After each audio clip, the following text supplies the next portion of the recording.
What's up, War Report family? It's your boy C Dub here to talk pregame show Auburn and Mississippi State. Let's get it started.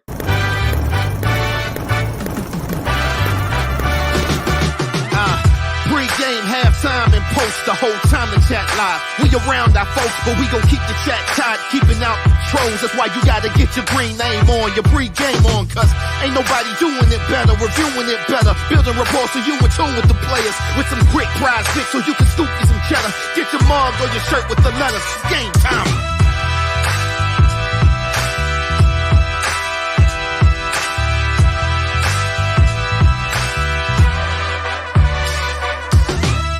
Yes, indeed. Yes, indeed. Before we get this show started, we definitely want to show love to our show sponsor, Prize Picks, which is our go-to for our daily fantasy picks. Please head over there and use code REPORT where you get your first deposit matched up to $100. Shouts out to them for being a sponsor again of our show.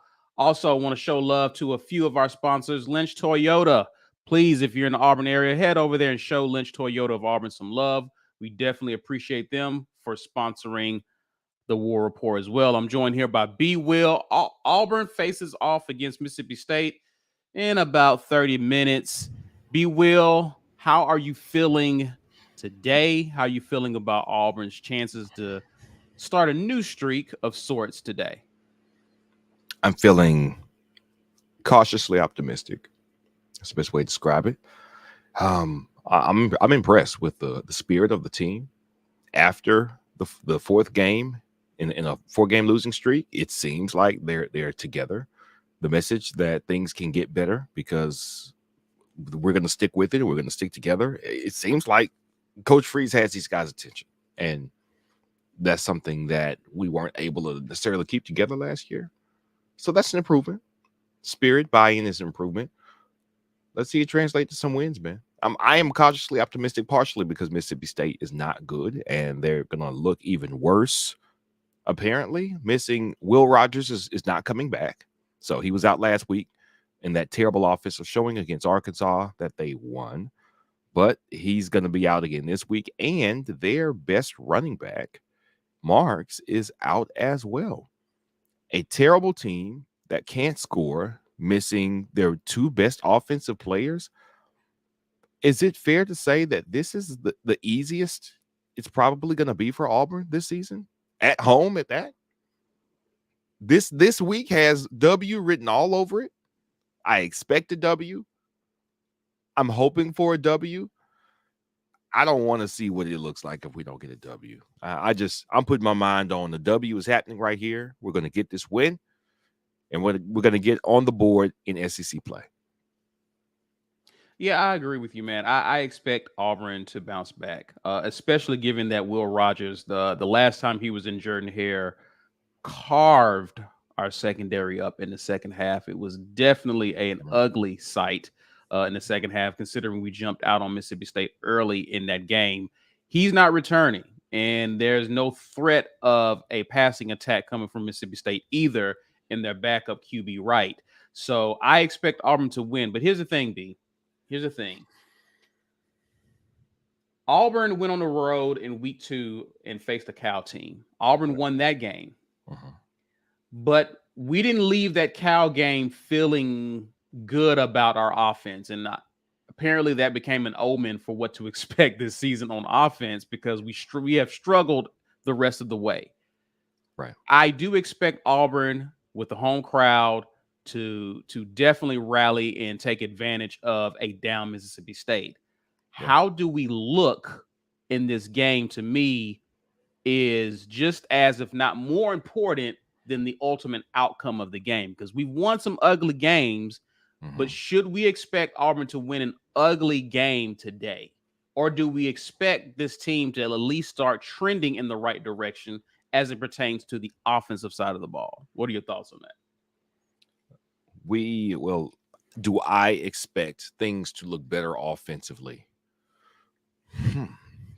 Slightly. Yes. I expect things to start working today.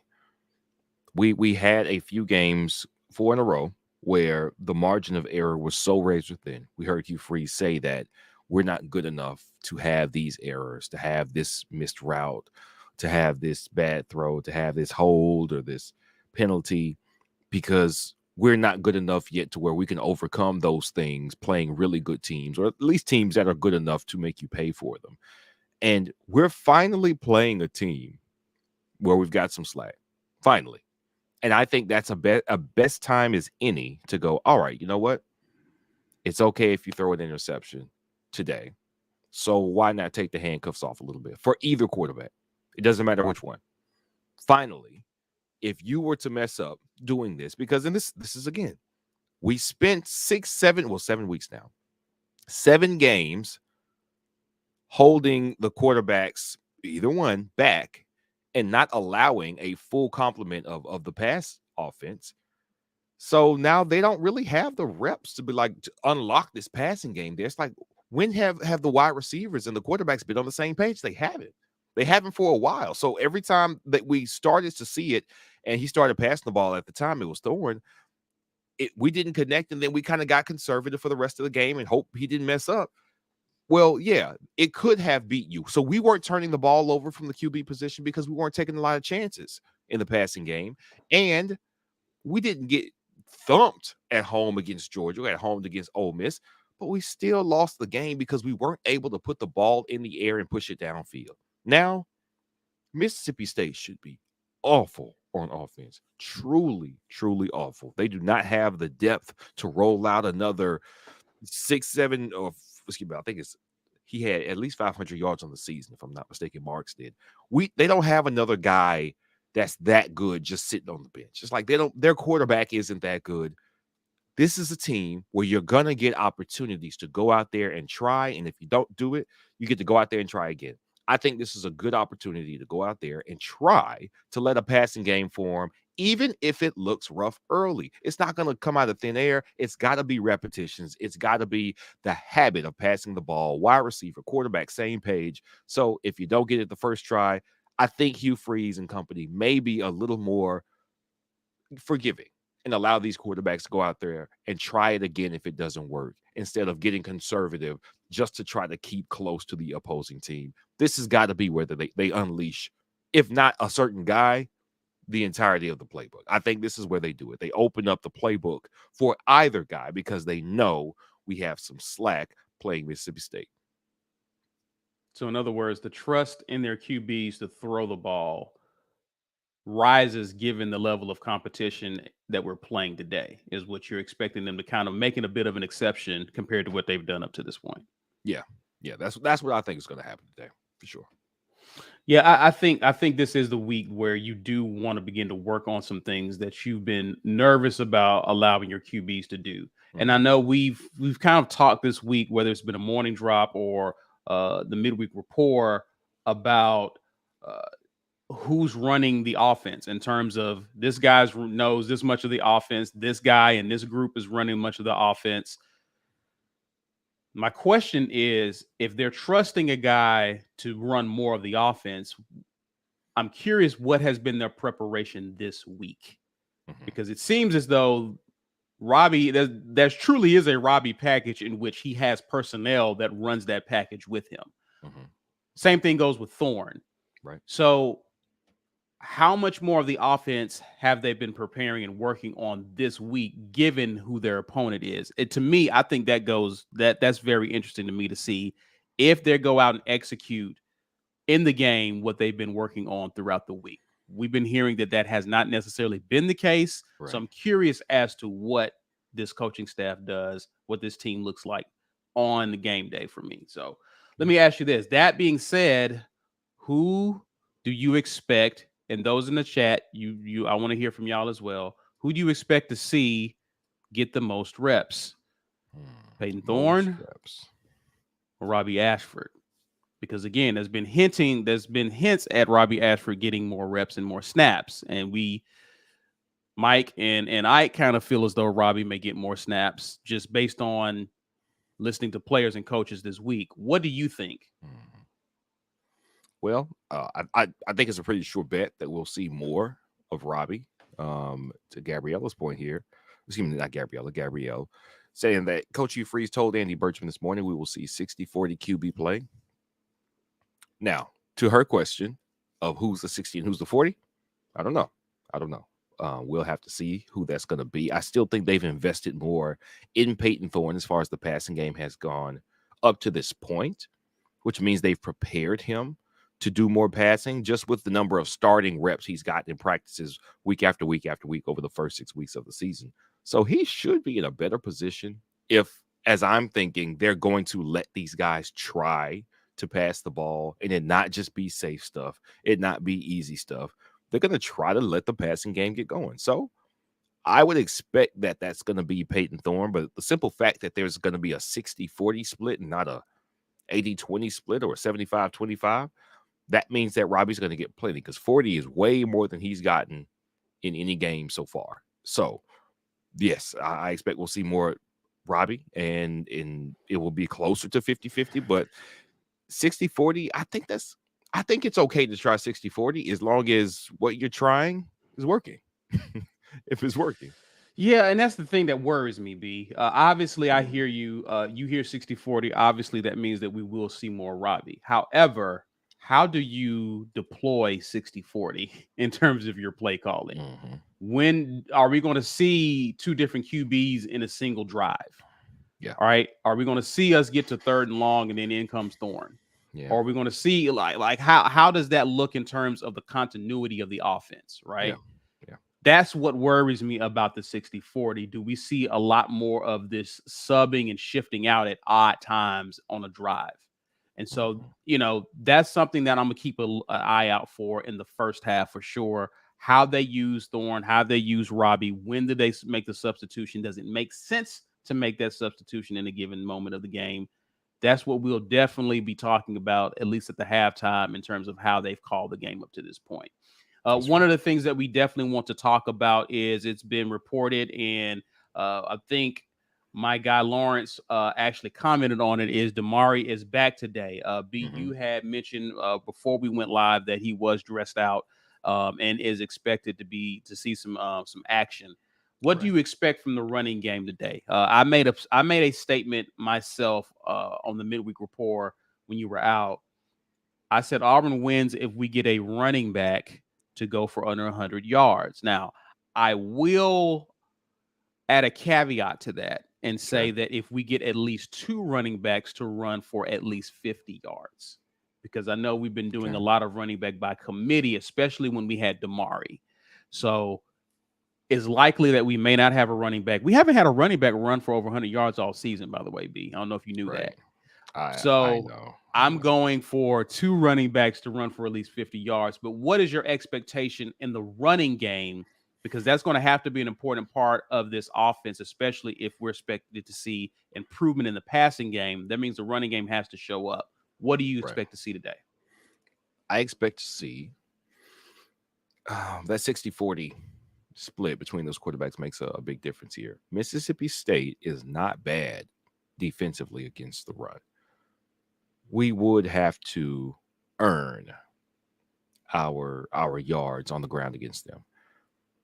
I think Damari coming back can be a help. He doesn't have to carry the whole team. We've got healthy running backs back there that can contribute plenty. I've been surprised at how much they have not played Batty the last couple of weeks, last couple of games. I don't know why. It looked like going up to our bye week, he was the healthiest. Not the healthiest. He looked like the most productive running back whenever he touched the ball. Jarquez has slowly come back into form, so I expect he'll be a part of the game. I expect Batty will be part of the game as well, and I also expect that Damari getting healthy again will be a part of the game. It seems like we should be able to lean on the run more. And I know that kind of runs counter to the idea that, hey, now finally we can take the handcuffs off the passing game. All right, so where are these snaps going to go? Is it going to be, we're just going to pound the rock so much with the run game, and when we're not going to wait until we're in obvious passing downs to pass the ball. We're going to pass some on early downs successfully, loosen things up so the running backs can get loose and really force Mississippi State to pick their poison per se. I'm not sure how it's going to go. It comes down to play calling. I would love to see a run it, and make them stop it and make it easy for the pass to work. But I still think that Hugh Freeze at his core is a the passing game needs to work because the passing game works type of guy. The run it until the pass is wide open. That's Gus 2010, 2013, 2017 to tell you the truth. But I think Hugh Freeze is not quite that guy. He hasn't been that guy before. He'll run it when it works, but he wants to stay balanced. I don't know if we're ever going to get from him the run it to death, kind of like what we saw at the end of last year. So I'm hoping that whatever he chooses to do as far as the distribution of pass and run, we see some more of the running game and the running backs. I think they've been a little underutilized to this point, and I don't know if we're ever going to get the type of run game that we expect to see with the running back talent we have, but I do think he can find more snaps for them. Has more than one back been on the field at the same time yet so far? I think we've seen like Cobb and a running back out there. That's right, at the same time. Cobb's been out there for like a sweet. But I haven't seen like a Batee and a Jarquez, or I haven't seen that. Yeah. So all that to say, I am guessing I don't think we'll see more running back carries necessarily, because I think they want to stay balanced. I think Hugh Freeze wants to stay balanced. He wants the pass to really be a threat, and he wants defenses to have to respect it. I don't think you get that by forcing the run. I'm torn. See, that's a good question. You kind of got me with that question. I'm all in my head, but I don't know how I see it working. I know we got running backs that can do it, but is that what the coach wants to do? Like, what's the game plan on how to attack this defense? Is it pass to loosen you up, then let the running backs find loose yards on the ground? Or is it run to make you come down and then find pass yards over the top? I'm willing to accept even throwing the ball to the running backs out of the backfield, which oddly enough, we haven't done a lot of that either. Yeah. So again, there's a lot of things in this offense I've just been questioning all season long. Like, you don't even trust them to throw to the running backs out of the backfield. Yeah. Like, my point is, we know who our dogs are on offense. Let's just get them the ball. I'm not saying you got to turn around and hand the ball off to them. All I'm saying is just get them the ball in space and let them work. Let them eat. Yeah. That's all I'm saying. Just get every play is, what playmaker do we want to get the ball? And what's the creative way to get them the ball in space? Right. That's all I'm saying. Like, I want to see our guys be used in this game, other than what we've seen them do up to this point. Run up the middle, third down, let's bring in Thorne. Okay. And hope for the best. That's it. Let's get to some of y'all's comments, because y'all, it's not just me and B here. Y'all are here as well. AU Alum 94 says, ugh, let's go, I guess. You guys expect staff changes after this season? If so, who? OC, wide receiver. AU kind of giving us a hint as to who he may expect to see some changes. B Will, what do you thought? Have you thought much about this? Are you here at this point? Oh, yeah. Okay. I think things have gone poorly enough that you have to start questioning what's working and what's not working. I don't know if we have an answer to that question yet, but I do think that things have gone poorly enough in this Hugh Freeze's first Auburn staff to go, okay, something's got to change. I'm not sure what that's going to be, who that's going to be. Ike has talked about this previously in the offseason, stuff like that. We don't know how long we're going to be able to keep superstar assistants on this staff. Like, we held Zach Etheridge. He wanted to stay home for us, and he held on. He said no to Georgia to stay home to go through a terrible season, year 2 under Harsin, and stayed on again with Hugh Freeze. He's an elite recruiter. He's an elite coach. I don't think that the turnover would be from Zach Etheridge because he didn't do a great job. I think it's because how much longer can you keep this guy here with what he can do? I think he's primed to be a DC somewhere. Does Crime Dog situation help change that a little bit? Maybe not. Well, they also said that Hugh Freeze said that Crime Dog was the accountability staff member, which means that that's probably somebody that everybody relates to very well. I don't think Crime Dog's going anywhere. I don't think so. I'm just curious as to, what happens. It's just Hugh Freeze values recruiting so much. How can you let go, or not willingly? He wouldn't get rid of a guy who recruits and coaches as well as Zach Etheridge if he had a choice. Okay. I think Zach Etheridge is going to get the call for probably multiple reasons. And unless Auburn wants to pay him coordinator money to stay in a position group coordinator role, like it might be time. I'm hoping not. I mean, man, I'd pay some monthly NIL to keep Coach Etheridge on the books, but that's me. And I think that's just a part of coaching. That's a part of the profession. That's a part of keeping a staff together that you really can't. It's just a matter of time. You have to get those guys on staff and you have to do some winning with them. He's continued to recruit at an elite level for us. I think it's only a matter of time. I hope it's not this season. I hope we get him for a couple more years. I hope him and Caddy and Trevon Reed could like deliver an SEC championship to Auburn and all be a part of the staff together. Like that'll be my dream. But I don't know, man. I don't know. If I had to guess, that would be the reason the staff breaks up, is because Zach Etheridge is ready to take that next step and he deserves to. And there may not be room for him here. So I don't know. I don't know if I had to guess, that would be my staff change. I'm not so concerned about OC with Philip Montgomery. I know everybody doesn't like Philip Montgomery calling the plays, but something that Hugh Freeze said, he is approving these game plans. He is on the headset approving most of these calls. I don't think this is a bad working relationship between Hugh Freeze and Philip Montgomery. I think he's okay in this stuff. People just don't like the result because the quarterback and wide receivers haven't played well. That doesn't mean that what we planned for them wasn't good. It means that they haven't played well. So they're going to take some of the blame on themselves, of course. Sure. If Hugh Freeze says, you know what, this whole not calling plays thing is not working, then I think that's a reason to let go of Philip Montgomery. See, here's the thing. And I'm going to get to this. I'm going to say this, and let's get to some of the other comments. I know AU alum is asking specifically about the offensive side.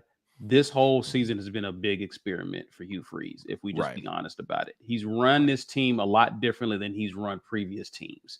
And it has yielded a different result, at least on the offensive side of the ball, than what he has seen in previous years. And if you're Hugh Freeze, you got to ask yourself a question going into the offseason.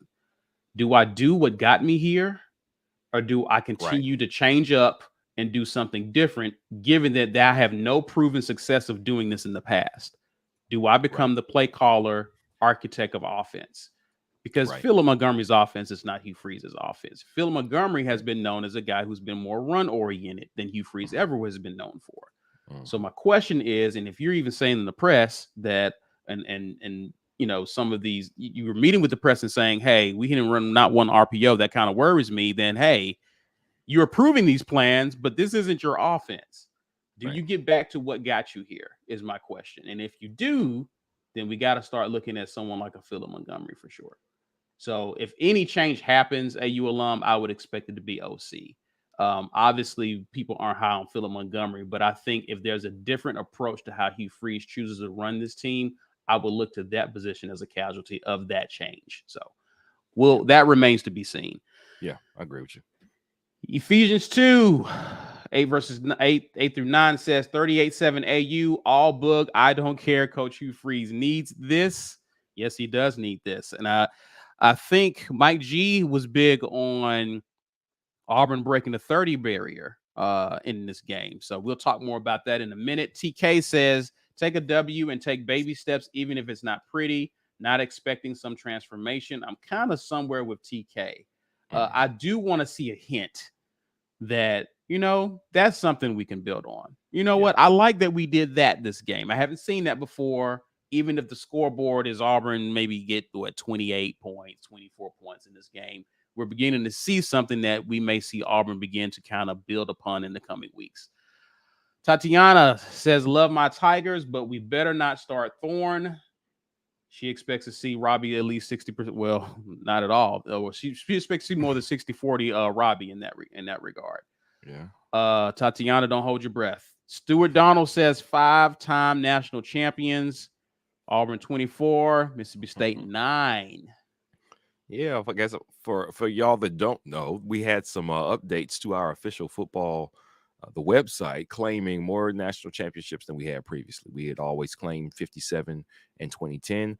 Now there were a few more, including 83, 93, and I think 71, if I'm not mistaken. I think so. Yeah. Yeah, 83 and 93 yeah. for sure. Raven Patel says today is the day we're going to break off a huge run / punt return / kick return. I'm definitely on board with the huge run, especially based on what I want to see in the running game. Punt return, kick return would be a bonus. We'd love to see Battie really break off one there if they do kick to him. That's big on if they kick to him, but also punt return as well. I'm curious to see. I know we have not seen any changes in terms of punt return, but we'll I know the big puff. For sure. The big puff. I'm hyped for Damari Austin being back. Our run game is going to have a better chance this game too. I like that we have a committee. I'm curious to see how many snaps Damari gets, but yeah, I'm glad to have him back. TK says MSU has some good pass rushers. Hope we handle pressure better today. And Peyton Thorne, if he's in, hit the open guys. Don't care where they are, or if he thinks they are where they should be, just throw it to him. Yeah. And that's what I want to see us handle that pressure on the front. Maybe Connor Lew makes a difference. He actually is going to get his first start today over Avery Jones, who is still injured. So, hey, apparently he's been a revelation down there. We heard as much during fall camp. He can make a big difference on pass pro down there. But also, yeah, Peyton Thorne hadn't trusted what he's seen. He's complained about the QB switching and not getting into a rhythm. Hopefully they've put some of that, I don't want to say in the rear view, because you've got to kind of own what's happened. But this would be the time, as we said earlier, go ahead and unleash some of this stuff.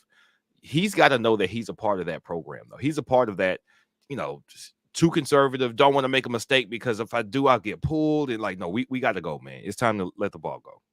Time to let it fly.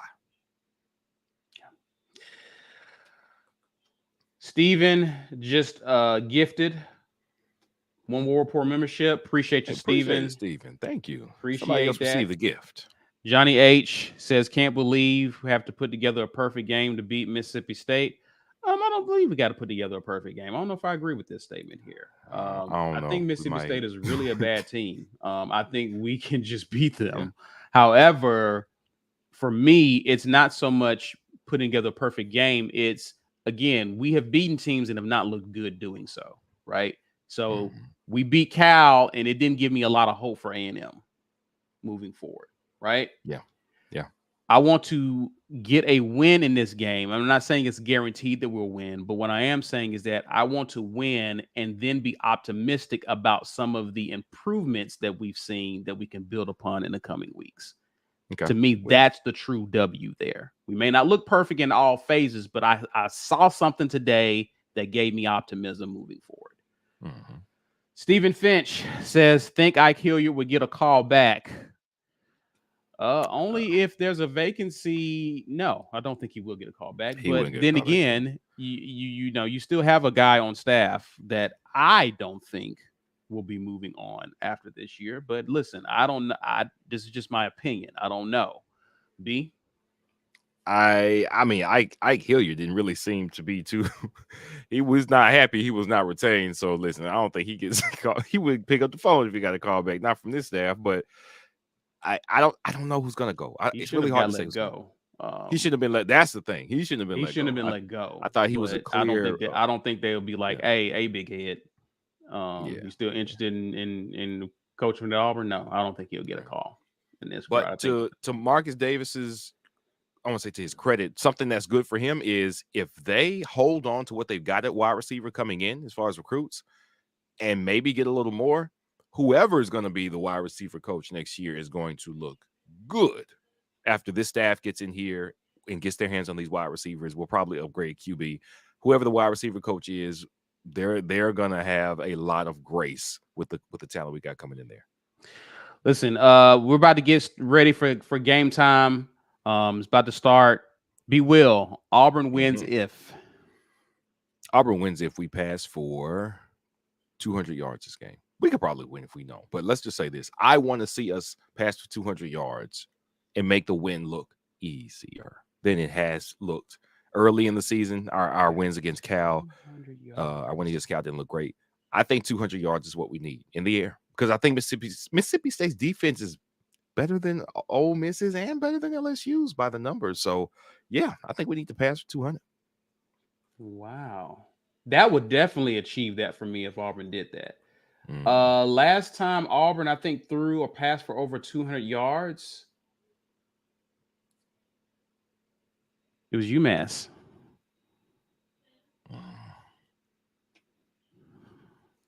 That's so sad. So I'll have to agree with you if that happens. So we'll see. Listen, get yourself a green name if you don't have one. We already had someone gift a membership. Get yourself a membership so that you can become part of our community. $5.99 to get you there. The reason why I mention this is because at the half, it'll be members only. We'll be there to kind of give our thoughts, vent a little bit if need be. But we will definitely see you at the half. Guys, enjoy the first half of this game. And for those of you who won't have a green name, we will see you at the post game. Till then, enjoy the first half, and we'll see you. War Eagle. For Eagle.